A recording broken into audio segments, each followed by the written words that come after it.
Hello friends, आज के इस वीडियो में हम वेंचुरी ट्यूब या इसी को हम वेंचुरी मीटर कहते हैं, इसके बारे में जानेंगे। इससे जो पहले वीडियो थी उस वीडियो के अंदर हमने कंटिन्यूटी इक्वेशन और बर्नौली इक्वेशन के बारे में जाना था और हम ऑरिफिस प्लेट को कंप्लीट कर चुके हैं।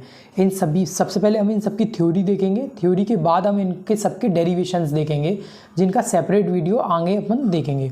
तो सबसे पहले वेंचुरी ट्यूब है।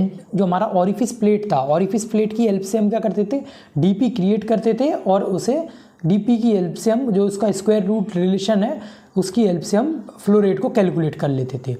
अब क्या होता था, वेंचुरी जो ऑरिफिस प्लेट थी उस ऑरिफिस प्लेट पर में हमारे प्रेशर लॉसेस ज़्यादा होते थे। अब ऐसी एप्लीकेशंस जहाँ हम नहीं चाहते कि प्रेशर लॉस हो ज़्यादा, तो उन कंडीशन में हम क्या करते हैं, वेंचुरी ट्यूब का यूज़ करते हैं। वेंचुरी ट्यूब के अंदर प्रेशर लॉसेस बहुत कम होते हैं as compare to orifice plate, तो इसलिए हम वेंचुरी ट्यूब का यूज़ करते हैं। अब इसका ये तो एडवांटेजेस हो गया कि इसमें प्रेशर लॉसेस कम होते हैं, जबकि इसका डिसएडवांटेज क्या होगा कि जो हमारी लो प्रेशर लाइन होंगी उन लाइंस में ये बहुत कम डीपी क्रिएट करके देता है। वहाँ रेस्ट्रिक्शन एलिमेंट लगा हुआ है पाइप के साथ, यहाँ लगा हुआ है जैसे पाइप के साथ, तो वो क्या करेगा, उससे टकराएगा और प्रेशर कम होगा, तो इस साइड हाई प्रेशर इस साइड लो प्रेशर मिल जाएगा। जबकि यहाँ पर रेस्ट्रिक्शन के लिए कुछ नहीं है। यहाँ पर हम क्या करते हैं, जो पाइप लाइन है उसी को इस तरीके से कंस्ट्रक्ट करते हैं। मैंने एक बार लिखा है, वो एक बार पढ़ लेते हैं। वेंचुरी ट्यूब का यूज़ उन एप्लीकेशंस में किया जाता है जहाँ परमानेंट प्रेशर लॉस का प्राइम इंपॉर्टेंस होता है। मतलब वही हम नहीं चाहते उन एप्लीकेशंस में प्रेशर का लॉस हो, तो उन कंडीशंस में हम वेंचुरी ट्यूब का यूज़ करेंगे।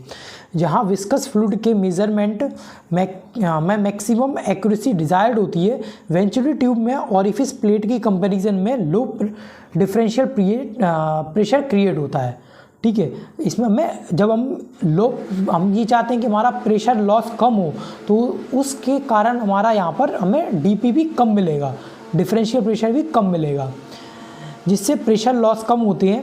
इस डीपी की हेल्प से हम फ्लूइड की फ्लो रेट को मेज़र कर लेते हैं। वो कैसे करते हैं कि जो क्यू या फ्लो रेट या वॉल्यूमेट्रिक फ्लो रेट होता है वो डायरेक्टली प्रोपोर्शनल होता है square root of del P के।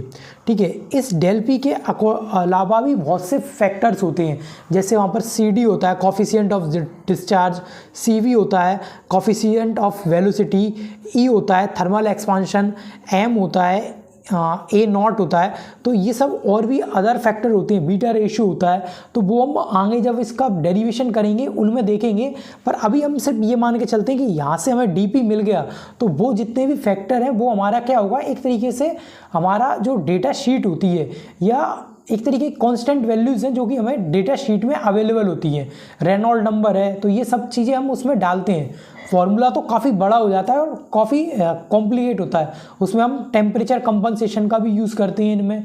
तो पर हम केवल यहाँ पे क्या डीपी क्रिएट करना या डीपी किस तरीके से क्रिएट हो रहा है, अभी हम केवल वो देख रहे हैं। इसका जब डेरिवेशन करेंगे तब हम इन सब फैक्टर के बारे में भी जानेंगे कि ये क्या होते हैं और क्यों इनको हम इसके साथ इंट्रोड्यूस करते हैं। ठीक है, इसके 3 पार्ट या 3 सेक्शंस होते हैं। एक होता है कन्वर्जिंग सेक्शन, थ्रोट, एक डाइवर्जेंट सेक्शन। इसको हम कन्वर्जेंट थ्रोट या डाइवर्जेंट सेक्शन या पार्ट भी बोलते हैं। ठीक है, जैसे ये हमारी क्या है, पाइपलाइन है। इस पाइपलाइन को जैसे मैं अभी यहाँ पाइपलाइन एक ड्रॉ करता हूँ। ठीक है, यहाँ पर मैंने एक पॉइंट लिया ए बी सी, ये तीनों पॉइंट है ए बी सी। यहाँ पे क्या होगा, एरिया भी सेम होगा, तीनों सेम ही है, एरिया सेम है, वेलोसिटी इस पॉइंट पर सेम है और इसकी जो डेंसिटी है वो भी सेम है। इस वाले पर क्या है, ये भी एरिया सेम होगा, वेलोसिटी और डेंसिटी सेम होगा, इस पर भी सेम होगा, क्योंकि अभी इनका जो पाइपलाइन है इसका डाया मैंने क्या किया हुआ है, सेम है सभी का।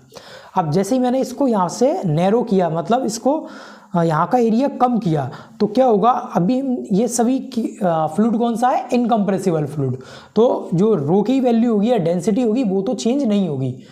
इसमें आइडियली हम बोलते हैं कि चेंज नहीं होती, पर प्रैक्टिकली कुछ ना कुछ होती है। जैसे ये पाइपलाइन है, इसकी ये सेंट्रल लाइन है, तो सेंट्रल लाइन पर जो वेलोसिटी होती है वो मैक्सिमम होती है, जबकि जो इसकी एजेस होती है बॉल की या पाइपलाइन की जो दीवार है इनके आसपास की जो वेलोसिटी होती है वो कम होती है। तो इसलिए हम वहाँ पर एवरेज वेलोसिटी को लेके चलते हैं, पर अभी हम आइडियली ये बोल के चलते हैं कि ये इसमें डेंसिटी चेंज नहीं हो रही।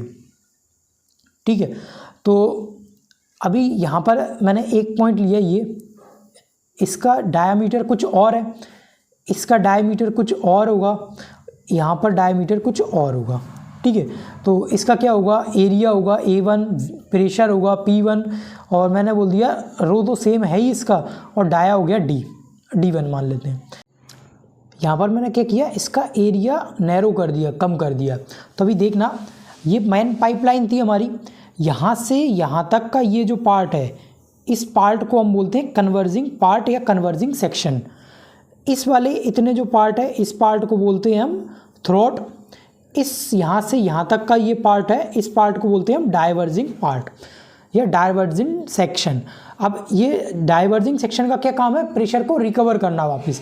जैसे यहाँ पे प्रेशर हाई है, HP है, यहाँ पे क्या होगा, लो प्रेशर रीजन होगा, और जब ये यहाँ से वापस बढ़ेगा तो ये एरिया बढ़ेगा इसका, ये वापस क्या हो जाएगा, इसका जो प्रेशर ड्रॉप हुआ था या कम हुआ था वो वापस इंक्रीज़ कर जाएगा। मतलब पहले पाइपलाइन में इधर कहीं जो प्रेशर होगा वही वापस ये मेंटेन कर लेगा, ठीक है।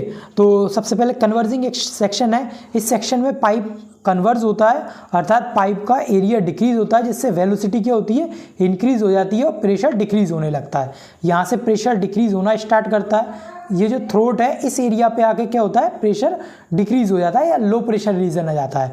तो हम यहाँ क्या करते हैं, यहाँ पर एक HP मतलब हाई प्रेशर लेग, इसको कनेक्ट कर देते हैं ट्यूबिंग की हेल्प से ट्रांसमीटर से, या हम ट्रांसमीटर को कनेक्ट कर लो या मैनोमीटर को कनेक्ट कर लो, जो भी हम ये चाहो तो पीजोमीटर की हेल्प से ले सकते हैं। तो जो भी मेथड हम यूज़ कर रहे हैं, ये हमारी क्या है, सेकेंडरी मेथड है। तो मैंने यहाँ पर एक DPT ट्रांसमीटर लगा दिया, डिफरेंशियल प्रेशर ट्रांसमीटर। तो ये हो गया HP लेग, ये हो गया LP लेग, इन दोनों की हमने यहाँ पे टैपिंग ले ली, ठीक है। तो थ्रोट का काम ये हो गया। डाइवर्जिंग सेक्शन में क्या होगा, ये वापस से डाइवर्ज होगा, जिससे इसका प्रेशर इंक्रीज होने लगेगा, वेलोसिटी वापस डिक्रीज होगा और वापस एक पॉइंट पे आके ये मेंटेन हो जाएगा, ठीक है। अब इनका भी कुछ एंगल होता है जो इंक्लाइंड एंगल है। जैसे मैं यहाँ से और यहाँ के इनके बीच में एक ये लाइन ड्रॉ करता हूँ, ठीक है। यहाँ जो एंगल बनेगा और यहाँ जो एंगल बनेगा, ये एंगल भी फिक्स्ड होता है। मतलब अगर मैं यहाँ लिखता हूँ कि यहाँ पे लिखता हूँ मैं कि कन्वर्जिंग जो हमारा सेक्शन है या कन्वर्जिंग जो हमारा एंगल है, उसका जो इंक्लाइंड एंगल जो होगा इसका, तो वो कितना होगा, 19 डिग्री से 23 डिग्री तक हो सकता है। जबकि जो हमारा डाइवर्जिंग यहाँ पर जो एंगल होगा वो हो सकता है 5 डिग्री से 15 डिग्री तक। अब ये किसी बुक में या आर्टिकल्स में अलग अलग दिया हुआ है। ये जो मैंने लिखा है ये इंडस्ट्रियल इंस्ट्रूमेंटेशन एंड कंट्रोल जो SKC बुक है उसमें से लिखा हुआ है, तो उसमें इसकी ये वैल्यू दी हुई है। अब अगर इनसे कम या ज़्यादा एरिया होता है तो उस कंडीशन में क्या होगा, फ्लो सेपरेट होने लगेगा। सेपरेट होने लगेगा मतलब ऐसा कुछ वो फ्लो होने लगेगा, ऐसा कुछ मतलब इधर जाएगा ही नहीं वो। तो इसलिए हम यहाँ पर इसका जो एंगल है वो एंगल को इन्हीं रेंज के बीच में रखते हैं, ठीक है। तो ये हमारा हो गया वेंचुरी ट्यूब। इसमें बर्नौली इक्वेशन अप्लाई हो रही है, बर्नौली और कंटिन्यूटी इक्वेशन। वो कैसे, यहाँ पर जो भी फ्लूइड होगा उसका जो प्रोडक्ट होगा वो कांस्टेंट होगा।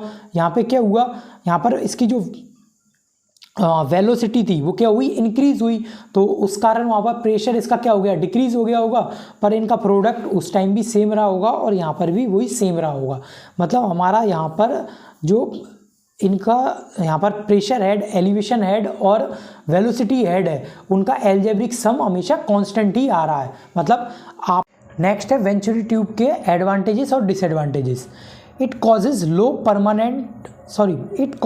Permanent pressure losses. इसमें परमानेंट प्रेशर लॉसेस कम होता है, मतलब डीपी हमको इसमें कम मिलेगा। It is widely use for high flow rates. इसका ज़्यादातर यूज़ हम काम करते हैं हाई फ्लो रेट्स में इसका यूज़ करते हैं, क्योंकि अगर कम फ्लो रेट लो है, कम है, तो उस कंडीशन में क्या होगा, वहाँ पर कम डीपी क्रिएट होगा। तो it is available in very large pipe size. Large pipe size मतलब डायामीटर जिसका ज़्यादा होगा उसमें हम ये अवेलेबल होती है।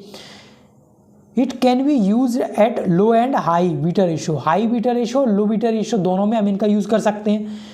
It is more accurate over wide flow ranges than orifice and flow nozzle. Flow nozzle और जो ऑरिफिस है उसकी कंपैरिजन में ये मोर एक्यूरेट हो जाती है जब हम हाई फ्लो रेट में इसका यूज़ करते हैं। हम यहाँ हाई फ्लो रेट की बात कर रहे हैं, उस कंडीशन में ये मोर एक्यूरेट होती है। इसका डिसएडवांटेज क्या है, इसकी कॉस्ट हाई होती है। और ये इसके साथ क्या है, एक एडवांटेज हम ये भी लिख सकते हैं कि ये इसका जो मेंटेनेंस होता है वो भी कम होता है। ऑरिफिस का हमें मेंटेनेंस काफ़ी बार करना पड़ता है और साथ में चेंजेस भी उसको चेंज भी करना होता है। उसमें कॉरूजन या उसका जो एजेस होती है वो घिस जाती हैं या उस कंडीशन में हम उनको रिप्लेस करते हैं। जबकि जो हमारी वेंचुरी होती है वो लॉन्ग लाइफ होती है उनकी, उनमें इतना ज़्यादा हमें मेंटेनेंस की रिक्वायरमेंट नहीं होती। It is more difficult to inspect due to its constructions के टाइम इसका इंस्पेक्शन करना काफ़ी हमारे लिए डिफ़िकल्ट होता है। साथ में इसमें क्या है, हमने ऑरिफिस में देखा था कि यहाँ पर ऑरिफिस है, यहाँ पर कोई भी अगर सैलरी फ्लूइड्स होगा तो वो यहाँ पे आके जम जाता था, क्लड होने लगते थे, उसके क्लॉग होने लगता था वो, सॉरी। तो यहाँ पे क्या होगा, इसका यहाँ पर स्लोप बना हुआ है, जैसे कोई सैलरी फ्लूइड आएगा अभी तो वो स्लोप से होते हुए पास हो जाएगा, मतलब यहाँ पर पाइपलाइन चोक होने की संभावना नहीं होती। ठीक है, तो ये हमारा वेंचुरी ट्यूब हो गया। इससे रिलेटेड कोई भी डाउट या क्वेरी है तो आप कमेंट सेक्शन में पूछ सकते हैं। इसके बाद जो नेक्स्ट हमारे फ्लोमीटर्स हैं उनको हम एक ही वीडियो में कवर करेंगे थ्योरी को, और इसके बाद हम डायरेक्ट डेरिवेशन पे या उनके फॉर्मूले पर आएंगे। Thanks for watching.